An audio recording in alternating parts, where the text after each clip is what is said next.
On today's episode of the Locked On Knicks podcast, I'm joined by Benjy Ritholtz to tell you what we've learned about all 5 Knicks starters so far in the playoffs. And Jalen Brunson is a top what creator? We'll get into it now.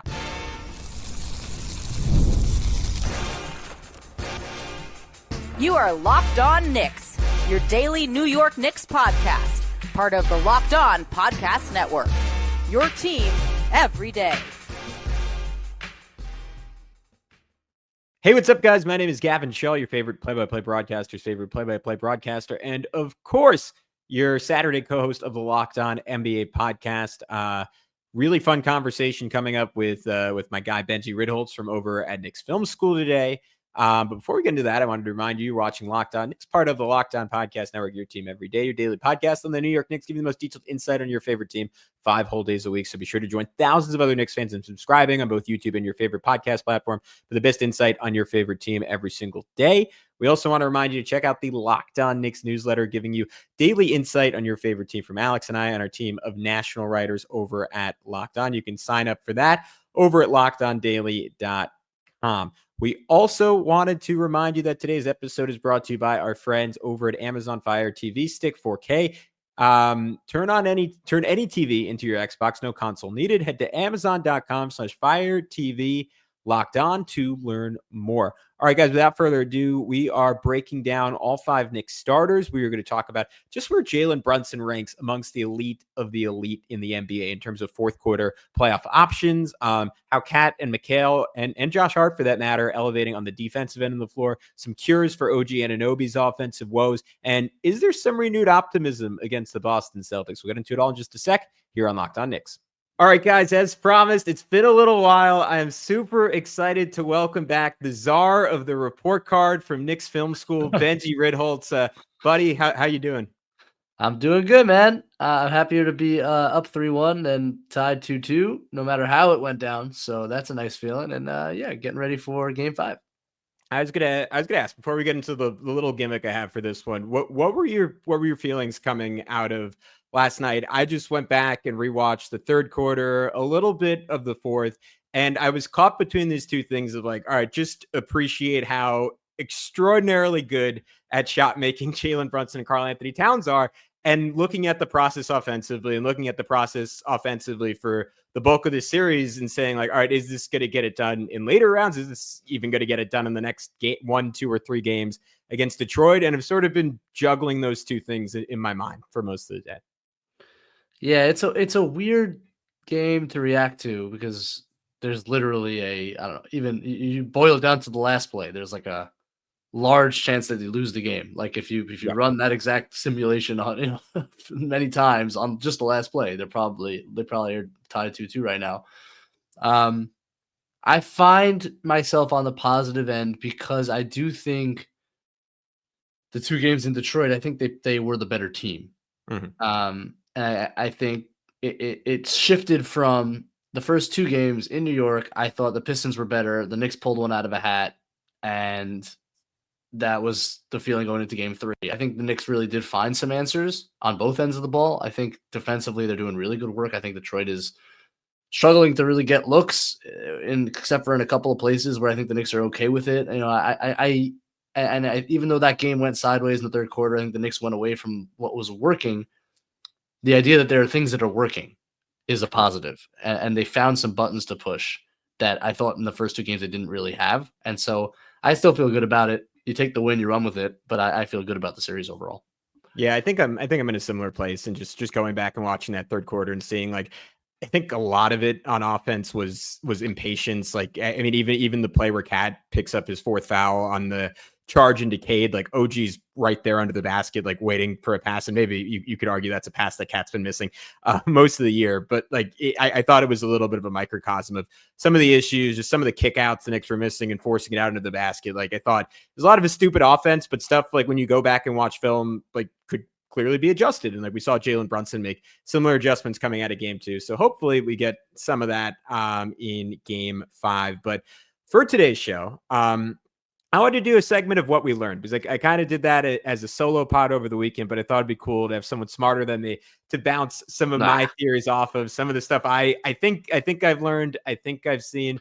And we can start off with the captain, Jalen Brunson, and maybe he's weirdly the easiest one because I don't know, maybe you disagree with this. I don't know if we've learned that much. I almost want to like contextualize in the context of how good he is compared to the other best guys in the NBA. So I'll give you a list here, and the list I came up with of guys I would put in a similar category to Jalen Brunson as like a playoff closer: Nikola Jokic, Giannis, Steph Curry, SGA, Tatum, Luka, Ant, Kawhi, and throw to you, like, is he on the lower end of that list? Is he somewhere in the middle of that list? Because just for so many years, like the number one question when building a basketball team is like, do you have a guy who can win playoff games in the fourth quarter with his offense? And like we just have such a definitive check of that mark that I go back and listen to the pod I did yesterday. I'm like, man, I don't even know if I'm appreciating enough how extraordinary it is what he does at the end of these games.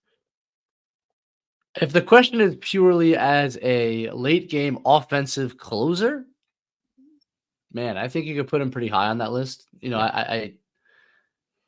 I know Ant's had an amazing series, but you take the body of work in the playoffs of both players. I think there's an argument for Jalen Brunson there. I don't know. Did you mention Tatum?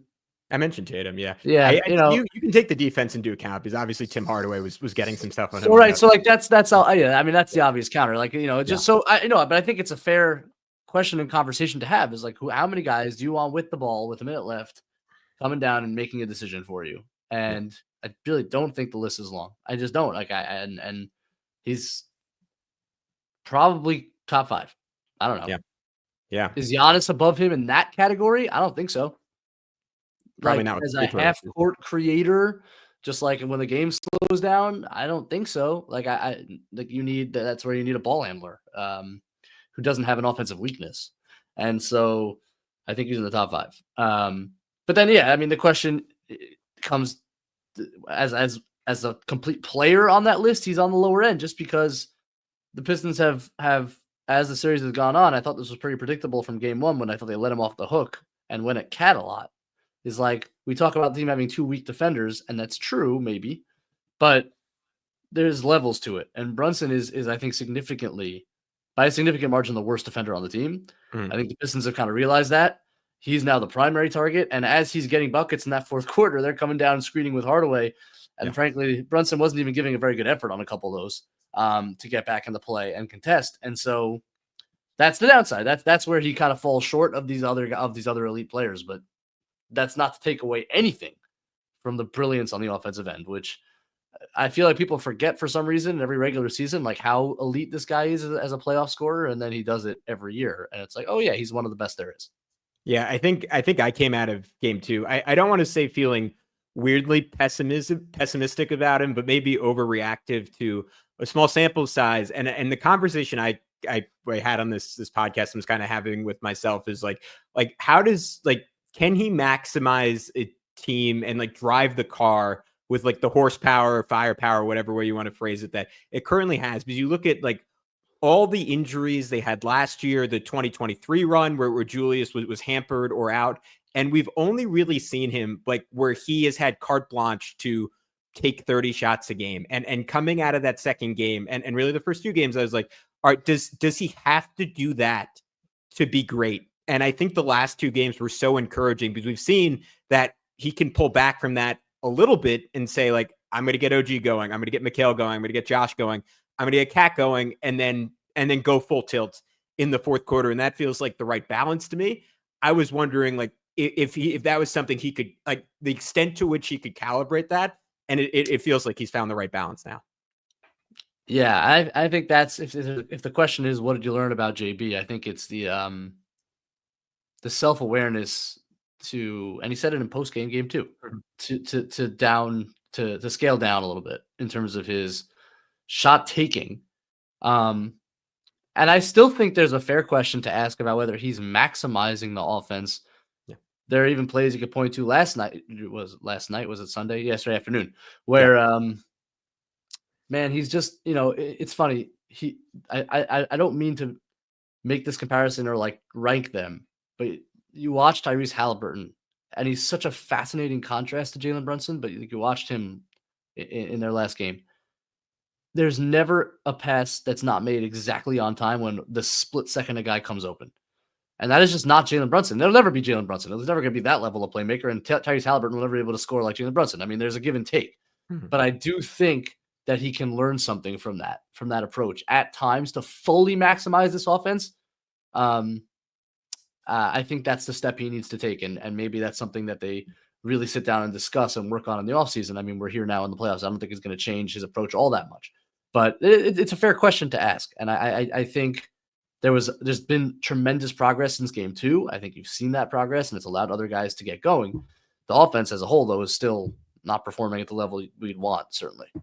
You pointed this out on the KFS pod, but I go back to when like Tyler Kolek had that short run, and obviously Tyler Kolek is in 99% chance he's never in the same universe of conversations of Jalen Brunson as a player, but just someone who like is like Halliburton, poor man, homeless, light, but just in his inclination to get off the ball very quickly. And to your point, like his whole prerogative on the floor is how can I make how can I get guys great shots? And that is just never how Jalen's going to think, but it is his greatness to some extent that he doesn't think that way. So I'm intrigued, like in later rounds and maybe in future years, if this thing doesn't go very far, if they do win and then they do run into the Celtics, but how that conversation shifts, because I think he's going to have to tilt more and more in that direction over the course of his career. But how about we bounce to Karl-Anthony Towns? You mentioned the defense and the idea that Brunson is far and away the worst defender. I think that is like very clearly the first thing that stands out when you talk about Cat in these playoffs. And maybe to me, like perhaps the single most encouraging aspect of these playoffs is how much better Cat has been defensively than he was in the regular season. What have you seen from him on the end of the floor? Is it as simple as like effort and playing with a greater motor, or is there something like more subtle going on there? All right, guys, we'll be back with Benjy in just a sec to continue discussing Karl-Anthony Towns and then dive a little bit into the Wings and how they've elevated their defense. But first, we want to tell you about our good friends over at Monarch Money. Ever check your bank account and wonder, hey, where did all my money go? Between dining out, online shopping, and entertainment, it's incredibly easy to lose track. That's where Monarch Money comes in, your personal CFO, giving you full visibility and control over your finances. Monarch Money isn't just a budgeting app. It's a complete financial command center. You can track all your accounts, investments, and spending in one place. So you stop managing your money and you start building wealth. They offer surprising insights. When I started using the Monarch, I realized just how much I was spending on food delivery. Now I budget smarter and save more. They offer all-in-one convenience instead of juggling multiple apps. You can use Monarch to check your finances, track spending, and even plan long-term goals. Easy collaboration means when you manage money with your partner, it's smoother than ever. You can track shared and personal accounts, set goals, and stay on the same page without all the stress. So take control of your finances with Monarch Money. Use code LOCKEDONNBA at monarchmoney.com for 50% off your first year. That's monarchmoney.com, code LOCKEDONNBA for half off your first year. I think it's commitment to the coverage. I mean, it was pretty predictable that they weren't going to come out in their soft drop that we saw a lot of the season. And I think, some of us theorized that there was some preservation going on with Cat playing that soft drop, but that they did it enough in the regular season where he was coming out and hedging or blitzing out, where I thought they could go to it in the playoff series. And we've seen that pretty much throughout. I still think it could be better. There are times where he forgets or he lays back, and you see the assistant coaches all going like this after Cade makes a mid-range jumper. It's like, dude, get out. We talked about this. You got to get out. So he still falls into some bad habits. But overall, the commitment to getting out and then the recovery, which I think is significant. It's not just the initial getting out. It's then helping on the back line, because it's often Josh Hart now playing underneath with, let's say, Thompson and Duren down there. Hart's doing a great job holding the line there. But then it takes Cat to get back into the play to finish the possession, whether through a contest or a rebound. So he's doing that on a very high level. They haven't asked him to switch. So we haven't really seen that. He's capable, but we haven't seen it. And they also haven't asked him to guard Tobias Harris. Oh, they have it in spurts when Mitch plays with him, but that's happening less and less as Mitch is losing time. So it's been mostly on the center. And because Isaiah Stewart hasn't played, he hasn't had to worry about a pop center. It's been screen and dive guys, which I think simplifies things for him, and that's good. But he's done a solid job there, and he's had a couple of huge stands at the rim. Yeah, for someone who's been so criticized for his lack of rim protection. It's been good to see him get some huge plays late in games, verticality, stops at the rim. Those are obviously very important as well. Yeah, I think that the times during the year I was most frustrated with him is when you would see, I guess what I'd call like faux contests, where he would be essentially under the basket, he would jump late, and it just would not even come close to altering the shots. And maybe this is as simple as him like doing his work early, but it feels like he's just a little bit higher up, he's a little bit closer to the ball, and he's jumping and colliding with a guy 2 feet away from the basket, then versus like after the point they're already laying it up. And that's made a world of difference, I think. I'm curious if you have like any theories on his rebounding, because this is something I've been tracking. Like pre All-Star break, he was at 13.5 a game. Post All-Star break, 11.5 in the playoffs, 8.5 a game. And I wonder if it's as simple as like fatigue or like that knee. Like I do think there's something still going on with his knee, because he has not looked quite as explosive. Like he was getting just like mean rebounds earlier in the year, right? Like slap the ball with both hands, elbow out. And that has not happened in this series, where like at times Detroit has had a real edge there. Is there anything you've noticed about that? I think in this series, it has much to do with the coverage too. Yeah. Right. So when he's sitting in a drop, it is by definition easier for him to be all over the boards, which I think is, again, a reason that he's in drop a lot or over the course of the regular season. Tibbs prioritizes rebounding. He's their only very big person that plays on the floor. Or well, OG's very big, but not a great rebounder. And so that's why Cat plays down there. So I think there's some of that going on where he's just late getting back in because he's out in coverage, which I think is again a positive. I honestly didn't know that stat between the first and the second half of the year. Not something I noticed. There were injury issues in the middle of the year, so maybe that explains it. Don't have a better answer. More time with Mitch too could also take away. That's a great point. That's a great point. Yep.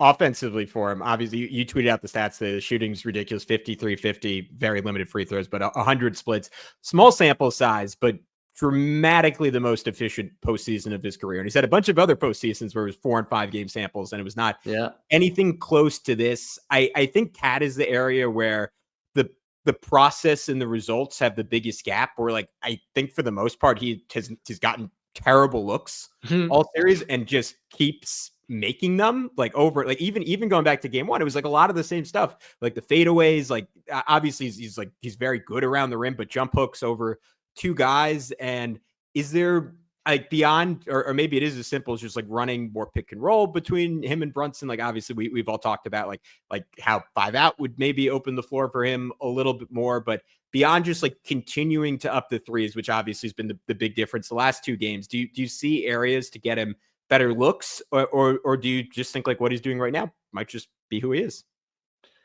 I mean, last game was so weird because the first play of the game, they run their little wedge screen action. Yeah. So Bridges sets a little cross screen, Cat comes down, he catches it. It's literally, he catches on the block and just goes to his righty jump hook. It was the easiest bucket, not only that he's had in the series, but maybe he's had in like weeks, at least in terms of like a half court set. And they never ran it again. And I don't understand why they're not running more. In game 3, they run a stagger for him. He gets a layup out of it. A play they hadn't really run since like December. It was in the playbook in preseason. They ran it a few times over the course of the season. They dusted it. They run this little stagger set. He literally gets a layup over Cade out of it. They didn't run it in game 4. And as you're watching that game, the catches were getting farther and farther out. And now the drives are getting more and more out of control. And he starts just, what Cat does when there's nothing really there is he just literally causes direct impact into his defender and hopes to God he gets a bailout call. And in this series, there are no bailout calls, nor should there be. These are not intelligent drives. Like his drives, I have not complained once about really like a foul. Like he causes all that contact. We know it. We've watched him enough. He hooks. He does all the things that he does. And I, for the life of me, don't understand why they can't run more stuff to get him deeper catches. I've been saying it for weeks, and it's frustrating that they get that first play. It's like, oh, hello, nice, a jump hook off the glass, like from 5 feet away. Never did it again. So I think we're learning that the structure can be helpful for Cat. They can run stuff for him more that would I think benefit his looks, and we're also maybe reinforcing that he can still do crazy things when he doesn't have that structure. And the 3-point volume is massive for him, and I just think the approach is right. He's had the advantage of 2 games in a row now, Tobias Harris getting in foul trouble. and the Pistons aren't putting anyone else on him. They've played around with Thompson on a couple possessions and even Beasley on a couple possessions, but mostly it's been either Harris or Duren. And when it's Duren, yeah, the 3-pointers all of a sudden become available as he's not used to getting all the way out on the perimeter. Yeah. It's all great points. Let's jump to another guy who's had a defensive lead, Mikal Bridges. I'll throw some numbers at you. The block rate is 2.5 times up from the regular season. Went from 50th percentile for a wing to 100th percentile for a wing. The steal rate 2.5 times up, 30th percentile for a wing to 92nd percentile for a wing. Again, small sample size caveats aside, the combination of event creation defensively and like the way he's held up versus Cade Cunningham, which honestly, going back and looking at some of the regular season games, like I kind of wanted to see it because there were stretches in the regular season he looked pretty good and stretches where he got totally clowned. But we did see like in fits and spurts during the year, like there were, I cannot for the life of me explain what inspired it at times, but there would be possessions, there would be quarters, and like maybe twice all year, like games where he just locked in on a different level defensively. There was one against Trae Young, that late Portland game against Shaedon Sharpe, where he would just have these possessions where he's all of a sudden was moving at a different speed. He was completely focused and like guys couldn't get anywhere on him. I'm like, all right, is that still in there for a guy like I saw our buddy XJ tweeting this out, who was literally like the worst screen navigator in basketball this year, according to B-Ball Index. But then he had these crazy highs, and all of a sudden in the playoffs, it's like he's like, all right, I'm going to try again. And he's looked great. And if there's a second thing behind like what Cat's done defensively, that's incredibly encouraging for a guy like we were all pretty down on. Yeah, I think nobody has like visibly, like to the naked eye, looked different as much as Mikal has from like between the regular season and the playoffs. Like there is a physicality about him defensively that offensively is a very different story, but defensively there's a physicality about him that we just didn't see, maybe to your point, like in spurts, but really not consistently. I thought the last regular season game, Cade kind of had his way with Mikal, and then in games 1 and 2, even like I thought it was kind of teetering on like, can this guy even be a switch partner? Like Cade got a couple easy drives on him where it's like, my God, is OG gonna have to fight through Bridges man screens also? Like that's asking a lot. And like the whole point of Bridges is to be switchable with OG. Like what the hell are we doing if Bridges can't switch? And then all of a sudden in Detroit, he found to the point where OG re-enters the game in the fourth quarter, and for the first few possessions, they leave Bridges on Cade. He was doing so well. And it's just an increased physicality. And you wonder, for a guy who literally plays every game, every year, if he's just not going to give a tremendously physical effort over the course of a long regular season.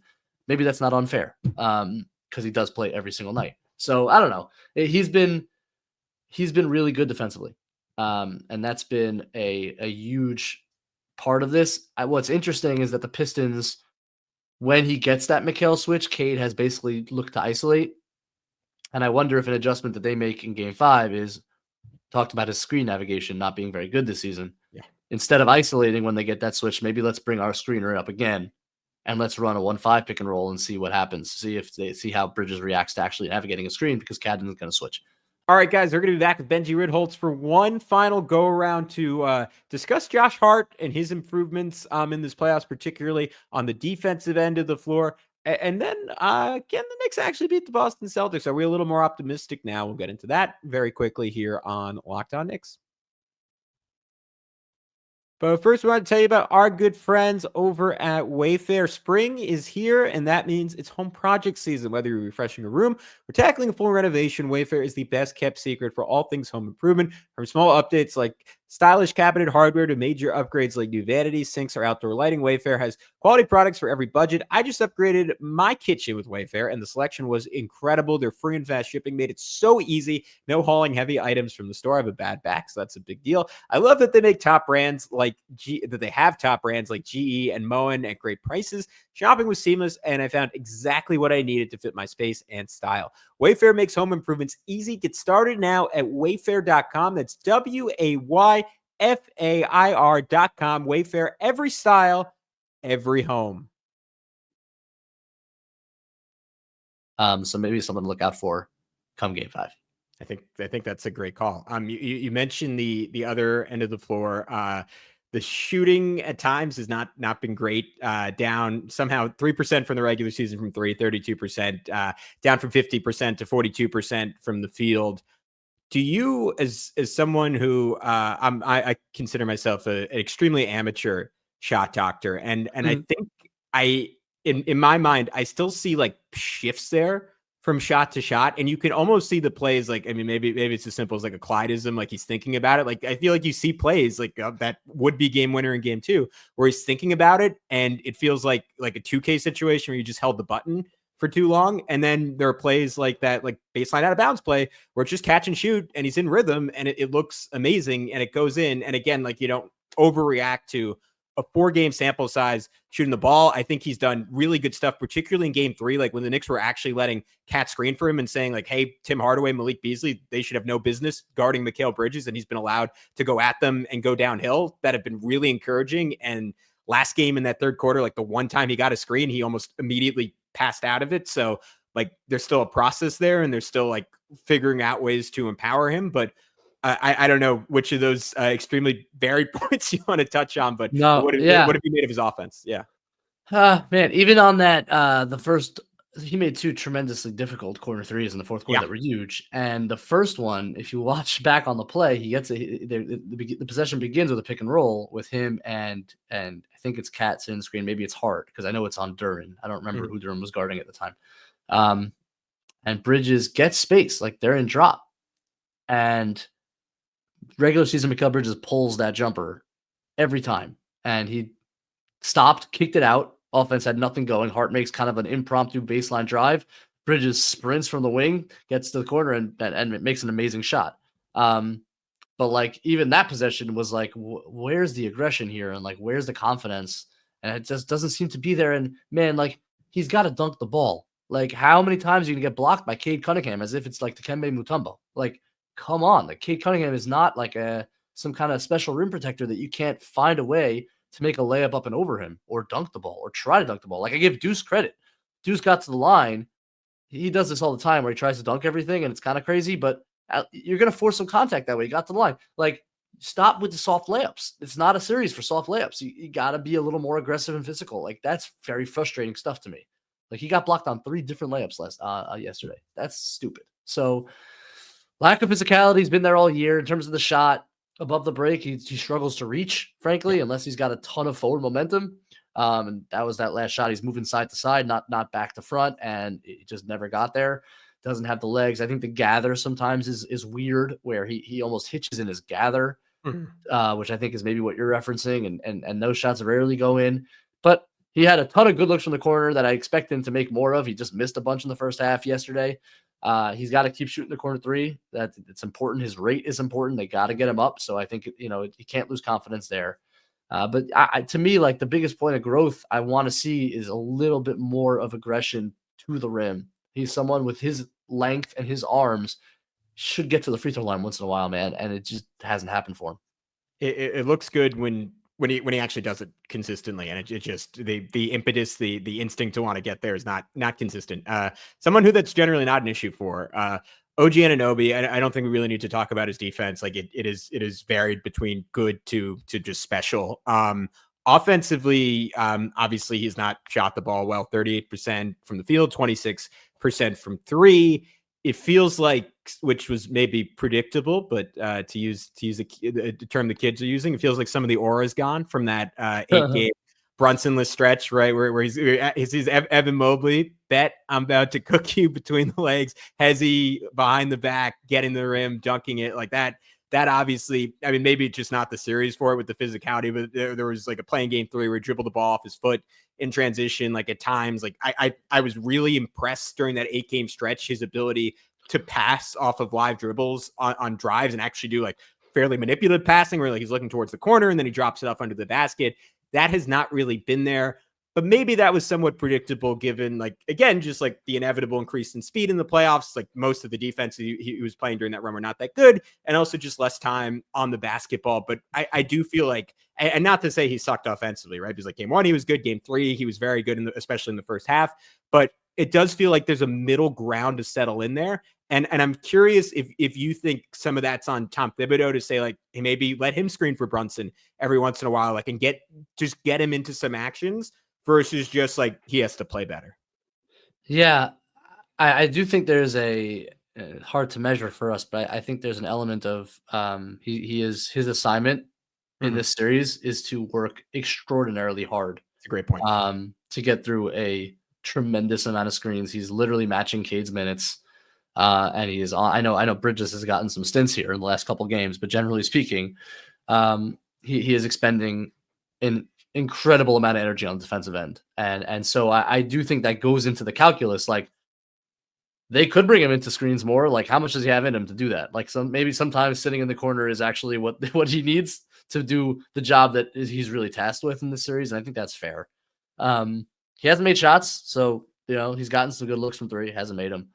It's interesting because Cade's guarding him, and there was a play in game 3 that I loved where he, after a contest, just got, and we've seen him do this a bunch this season, just like get first down the floor, post up, in semi-transition, and try to, before the defense can get back, before Duren can clog the paint off of Josh Hart, like get to the rim. And he drew a foul on Cade in that game, which ended up being significant because Cade actually got into a little foul trouble, which was helpful. So I would like to see a little more of that. When you're the guy contesting or first guy out, go post, go seal Cade and force Cade to guard. Now Cade's held up defensively to his credit and had 4 blocks yesterday. So good on him. But I think that's a matchup you should try to attack a little bit and maybe get OG going that way. And then to your point, yeah, man, like, let's get Cade in the action a little bit. Brunson can pick on Cade. Go at it. I think they're switching it and then they can help off of Hart, whatever, and clog stuff up. But once in a while, absolutely. Let's get him screening. They haven't gone much to those like pin down sets that they were running for him a lot. And again, I wonder if that's just how much can we ask of this dude type of thing. I think it's totally fair. He's looked like you see him at the end of games and he just looks dead. Right? He's completely winded. Detroit fans are pointing out the play where he fell down. I'm like, dude, he's like fainting at that point. Like it's also like the only guys he's switching with who screen, the only two are Bridges and Hart. So if anyone from Brunson to Deuce, they're not switching that to any of the bigs, to anyone else on the bench. Like he has to plow through that screen. That is not, especially the way Detroit's allowed to screen.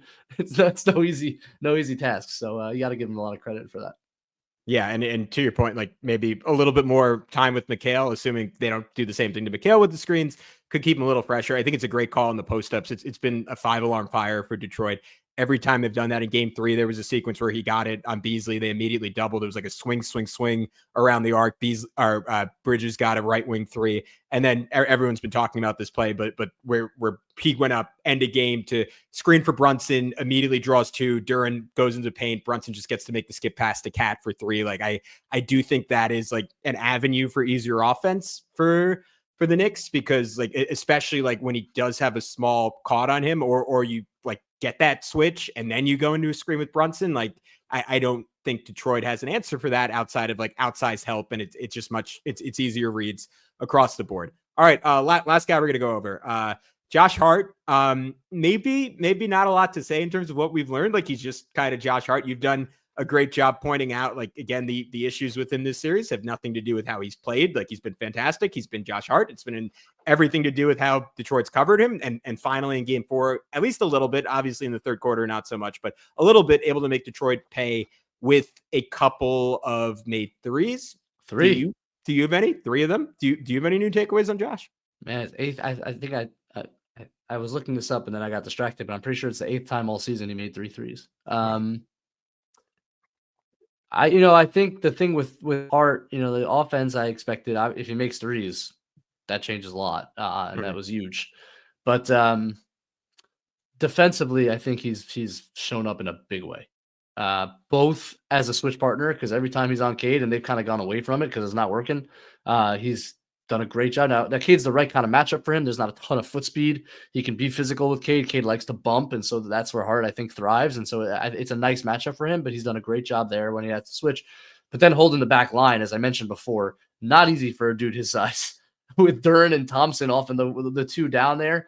And if they hit Duren in the pocket, Hart has a lot of responsibility with OG being the one on the ball. So you lose his size and his versatility down there. So it's often Hart, maybe Bridges or Brunson coming from the sides, and Hart's really excelled guarding Thompson to start games, and that's the guy you can obviously help off of. The one thing I'd like to see a little more from Hart, I think they could do it even more. There was a play in the first half where Hardaway screens for Brunson's guarding Hardaway. Hardaway screens. They hit Hardaway on the wing after Brunson blitzes that pick and roll and can't recover. Thompson's in the game on the strong side corner. Hart kind of semi-rotates to Hardaway, but like lets him shoot, and Hardaway made the shot. I'm like, man, you got to go all out on that. And if they swing it to Thompson, they swing it to Thompson, and we'll figure it out. Like, they can treat Thompson the way that the Pistons treat Josh Hart. They can go far. They do it a little bit. They've done a decent job of it. They can be even more extreme in order to really stifle that offense. And as the guy coming to help Brunson on those actions, I think that could be very valuable as well. So another maybe adjustment for Game 5. The one thing I've noticed with him, and I think your exhaustion point with OG Anunoby opened my eyes to this a little bit, and maybe it's as simple as that with everything he's had to do defensively, crashing all over crazy minutes. The efficiency at the rim, again, 4 games, like take from it what you will, but 70% of the regular season, first half of the season, he was closer to 80 in the playoffs so far, just 56%. I think he's lacked some explosiveness, and I don't know if that's fatigue or if that's like also similar to what I was arguing with Kat, like just the knee injury maybe bothering him a little bit. And in transition, you guys I know have pointed out like the Knicks have had a lot of woes there, and I think at times it's come down to like Josh being hesitant and like almost looking to pass and reticent to just do what he normally does, which is like throw his shoulder into someone and find a way to finish. And he's typically as good at that as anyone in the league, and that element's been missing. And I'm hoping next round that's something, assuming the Knicks get there, that's something that rebounds. All right, I'm going to be a little presumptuous here because and spit in the face of the basketball karmic gods if they're out there, and say I'll throw an if in there. If the Knicks get out of the series and it is Boston in the next round, has anything you've seen on the whole like shifted in your mind, or are you kind of in the same place you've been all year in terms of that matchup? I don't think the result has changed in my mind. I actually think that the way they played Boston the last game in the regular season has as much to do with the way I feel as anything we've seen in this series. Mm-hmm. I don't think the Knicks have played at the level against the Pistons that would change my mind as to their chances against the Celtics. But I do think that they would give them some games. Like, I don't think this is they're going to go out there and it's going to be like the first 3 games of the regular season, 20-point blowouts with the Celtics not breaking a sweat. I think the Knicks have found some buttons to push.